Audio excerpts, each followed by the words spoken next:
जो रामविलास पासवान बिहार में एक मुस्लिम मुख्यमंत्री बनाने के लिए जबरदस्त अड़ गए थे, उन्हीं रामविलास पासवान के बेटे चिराग पासवान आज अलग राजनीति कर रहे हैं।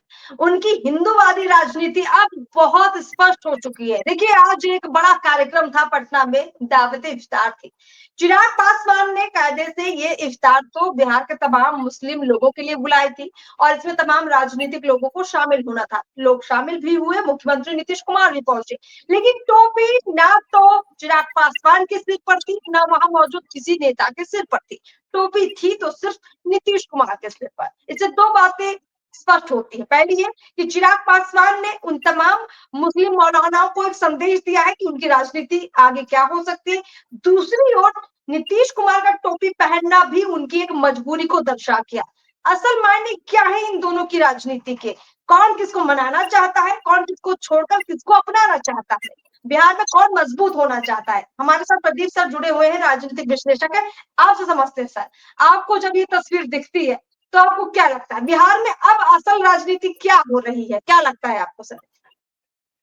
देखिए अर्पिता, बिहार में टोपी पहनने से ज्यादा टोपी पहनाने की राजनीति होती है।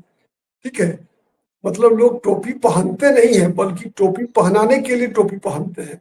टोपी बिल्कुल। पहनाना एक मुहावरा है। मुहावरा है। हम्म। इसका मतलब क्या होता है? इसका मतलब होता है बेवकूफ बनाना। ठीक है, अगर हम्म। हम अगर मान लीजिए टोपी पहन ले या न पहने, उससे हमारी जो मान्यता है, जो हमारी विचारधारा है, जो हमारी सोच है, उस पर कहाँ कोई अंतर आता है? नहीं आता है। केवल टोपी पहन लेना और उसके बाद उस समाज को गाली दे देना, ठीक है, ये बात मैंने इसमें वो इस संदर्भ में मैं नहीं कह रहा हूं, मैं आम तौर पे कह रहा हूं। आप जितने भी राजनेताओं को देखेंगी आप, ठीक है, इन दिनों जब वो इफ्तार देने की बातें आती है, ठीक है, तो वो सबके सब जो है रोजेदार बन जाते हैं। सबके सब जो है रोजेदार बन जाते हैं और नकली रोजेदार। तो ये चीजें जो है आप देखेंगी कि जिस बात की चर्चा आप कर रही है ना, ये चर्चा शुरुआत कब हुई? शुरुआत हुई इन बातों की शुरुआत हुई 2012 में, जो गुजरात में विधानसभा चुनाव होना था उससे पहले। उससे पहले की घटना है ये। विधानसभा चुनाव होने से 3 महीना पहले, उस समय में गुजरात में क्या हुआ कि एक सद्भावना उपवास पर नरेंद्र मोदी बैठे थे। उस समय में गुजरात के मुख्यमंत्री थे, प्रधानमंत्री पद के उम्मीदवार नहीं बने थे। तो वो सद्भावना उपवास पर बैठे थे और वहां पर उसी उपवास में एक मौलाना आता है और नरेंद्र मोदी को टोपी पहनाने का प्रयास करता है और नरेंद्र मोदी टोपी पहनना मना कर देते हैं कि नहीं, हाथ जोड़ लेते हैं, टोपी नहीं पहनेंगे। उसी दिन से ये बहस जो है देश भर के अंदर शुरू हो गई कि टोपी पहनना और न पहनना, तिलक लगाकर जाना या तिलक को मिटा कर जाना। आपने देखा 2 दिन पहले ही दरभंगा में क्या हुआ है। दरभंगा में तेजस्वी यादव वहां एक मंदिर में गए, अहिल्या मंदिर है वहां दरभंगा में, कमतौल नाम का जगह है, वहां पर अहिल्या स्थान है। आपने सुना होगा अहिल्या के बारे में, रामायण के प्रसंग में जो है अहिल्या का क्या महत्व है। उस मंदिर में गए थे तेजस्वी यादव, वहां पे एक कार्यक्रम था और उस कार्यक्रम में उनको तिलक लगाया गया था। वहां से निकलकर उनको जाना था एक इफ्तार में, तो तिलक को मिटा कर गए। तो ये जो सोच भाई, अगर आपको मान लीजिए किसको नहीं पता है कि तेजस्वी यादव कौन है, उसके बावजूद ना आप आमंत्रित हैं। आप आमंत्रित किसको किया गया है? तेजस्वी यादव को आमंत्रित किया गया है, अब्दुल बारिश सिद्दीकी को आमंत्रित नहीं किया गया है। तो आप जाइए ना तेजस्वी यादव बनकर, आप अब्दुल बारिश सिद्दीकी बनकर क्यों जा रहे हैं आप? तो सबसे बड़ी धोखाबाजी जो टोपी पहनाने की बात में देखा है ना, कि यही है टोपी पहनाना, मतलब किसी को बेवकूफ बनाना। आप जो है वही दिखना चाहिए, आपका दिल साफ होना चाहिए, आपके विचार पवित्र होने चाहिए, आप जैसे हैं वैसे लोगों को स्वीकार होंगे। तो यहाँ जो आज की घटना है, आज की घटना मैं बता रहा हूं। देखिए, चिराग पासवान और रामविलास पासवान की राजनीति में अंतर है।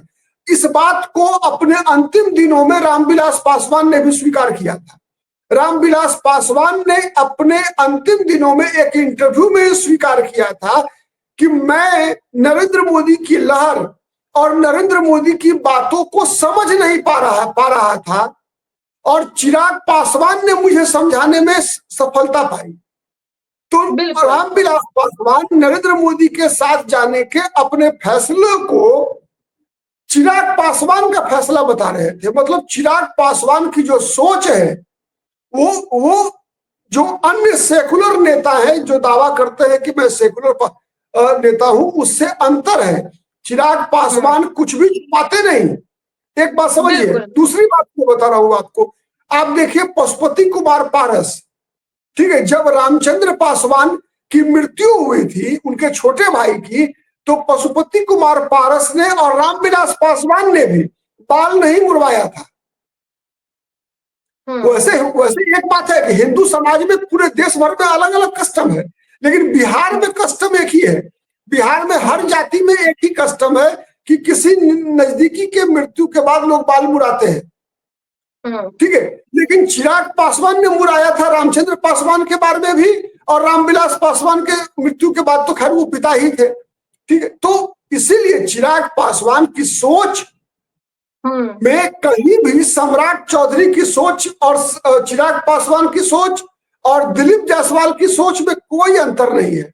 चिराग पासवान, मतलब एक बात स्पष्ट है कि चिराग पासवान जो आपका आधार है, जिस संस्कृति, जिस कल्चर, जिस संस्कार से आप आते हैं, उसको भूलकर आप राजनीति नहीं करने उतरेंगे, और ना ही उसको लेकर कोई शर्म महसूस करेंगे, ना ही उसको छोड़कर कोई वोट बैंक की राजनीति करेंगे। एक बात और भी साबित होती है प्रदीप जी की जमीयत उलेमाए हिंद जिस तरीके से एक पत्र लिखती है और सीधे सीधे जदयू को टारगेट करती है, नीतीश कुमार के खिलाफ खड़ी होती है कि आप जो वक्फ संशोधन बिल के समर्थन में खड़े हो गए हैं, आपने बीजेपी का जो साथ दिया है, इसकी वजह से हम आपकी खिलाफत कर रहे हैं, तो नीतीश कुमार जी जरा संभल जाइए, अब हम आपका बायकॉट कर देंगे, बिहार के चुनावों में आपका साथ नहीं देंगे। जदयू को कड़ा संदेश दिया। ठीक यही संदेश चिराग पासवान को भी दिया गया, लेकिन इफ्तार में चिराग अपने अंदाज में नजर आए। चिराग ने अपने बयान में भी साफ कहा कि अगर इस तरह का कोई बयान या किस तरह की कोई बात कही जाती है मुस्लिम मौलानाओं की तरफ से, तो शायद वो चीजों को समझे नहीं है और ये चीजें गलत है।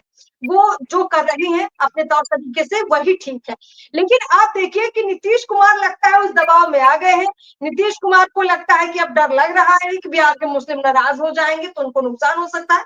तो चलिए कार्यक्रमों में जाना है, और लोगों ने तो अब ऐलान भी कर दिया है कि आपका साथ छोड़ देंगे तो टोपी पहन लेते हैं, क्योंकि बाद में टोपी लोगों को पहनाना भी है।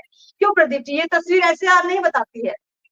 किताब में सच्चाई बताऊं आपको तो नीतीश कुमार ने मुसलमानों के लिए इतना काम किया है जितना काम कांग्रेस पार्टी ने 47 से लेकर 90 तक, मतलब 43 वर्षों तक बिहार की सत्ता में रही कांग्रेस पार्टी ने उतना काम नहीं किया जितना नीतीश कुमार ने काम किया है मुसलमानों के लिए। जितना काम मुसलमानों के लिए लालू प्रसाद राबड़ी देवी के शासनकाल में 15 वर्षों में नहीं हुआ, उससे कई गुना ज्यादा काम नीतीश कुमार ने किया है मुसलमानों के लिए।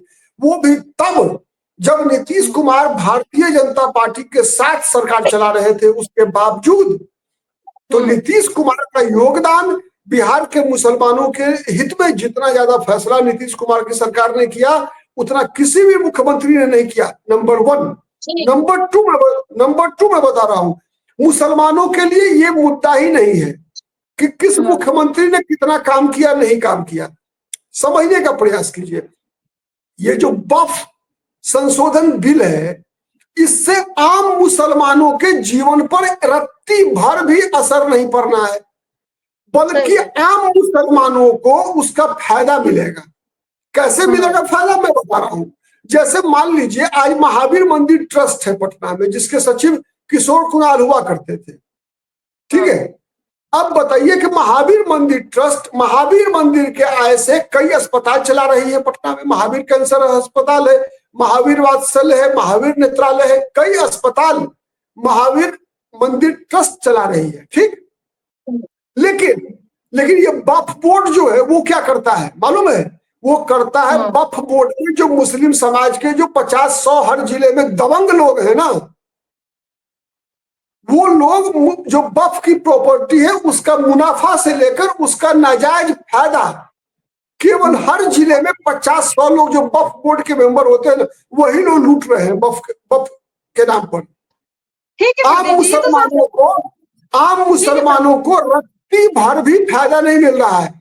मैं इसके माध्यम से आपके माध्यम से मैं आपके माध्यम से अगर कोई दर्शक देख रहे हैं तो बताना चाहता हूं मुस्लिम दर्शकों को कि वक्फ बोर्ड के एक्ट में जो ये संशोधन हो रहा है ना, इसका फायदा वही मिलेगा जो महावीर मंदिर ट्रस्ट से जितने अस्पताल चल रहे हैं पटना में, वैसे ही वक्फ बोर्ड की प्रॉपर्टी से जो आय होगी उससे कई सामाजिक काम वक्फ बोर्ड करा सकता है, जिसका कि लाभ मुसलमानों को मिलेगा। अभी तक किसको मिलता है? अभी मिलता है जमायत उलेमा हिंद के नेताओं को, इमारतें सरिया में जो बैठा हुआ है उन लोगों को मिलता है। अभी मिलता है आजम खान जैसा आदमी लूट लेता है मैंने वक्फ बोर्ड की प्रॉपर्टी को, कॉलेज खोल लेता है वक्फ बोर्ड की जमीन पर, ठीक है। तो ऐसे ऐसे लोग हैं, तो इसीलिए मुसलमानों को नुकसान नहीं है, ये नुकसान केवल वक्फ बोर्ड से अरबपति बन गए लोगों को है। जी, आपके समझाने का फायदा तो तब होगा ना जब यहाँ के लोग समझना चाहेंगे। आप कायदे से देखिए कि चाहे बात तमाम कामों की आपने जिनका जिक्र कर दिया नीतीश कुमार की तरफ से, कि चाहे आरजेडी हो या कांग्रेस हो, मुस्लिमों के लिए बिहार में अगर सबसे ज्यादा किसी ने काम किया है तो वो नीतीश कुमार है। लेकिन आप देखिए, क्या कभी नीतीश कुमार खुलकर उनका चेहरा बन पाए? कभी मुस्लिम मौलाना इस तरीके से सामने आए कि ठीक है, हम भाई नीतीश कुमार के साथ खड़े क्योंकि इन्होंने हमारे लिए काम किया है। यहाँ तो वोट उसी को मिलता है जो दिखावे के लिए आपकी टोपी पहना ले, जो दिखावे के लिए आपका टीका उतार दे। तो यहाँ तो राजनीति ऐसी चल रही है और शायद नीतीश कुमार इस बात को समझते हैं तो वो मौका उठा रहे हैं। चिराग पासवान को पता है कि मुझे अपनी राजनीति किस दिशा में ले जानी है, तो वो भी खुलकर कर रहे हैं। तो ये तमाम बातें आज जग जाहिर हो रही है और ये अच्छी बात है। ठीक है प्रदीप जी, आपने बहुत सारे मुद्दे बहुत अच्छे से उठा दिए हैं और उनके जो कई धूल पड़ी हुई थी उनको आपने छाटा है। मुझे लगता है कि लोगों को समझना भी चाहिए इस तरीके से भी। बहुत बहुत शुक्रिया प्रदीप जी तमाम बातचीत के लिए आपका। बहुत बहुत शुक्रिया।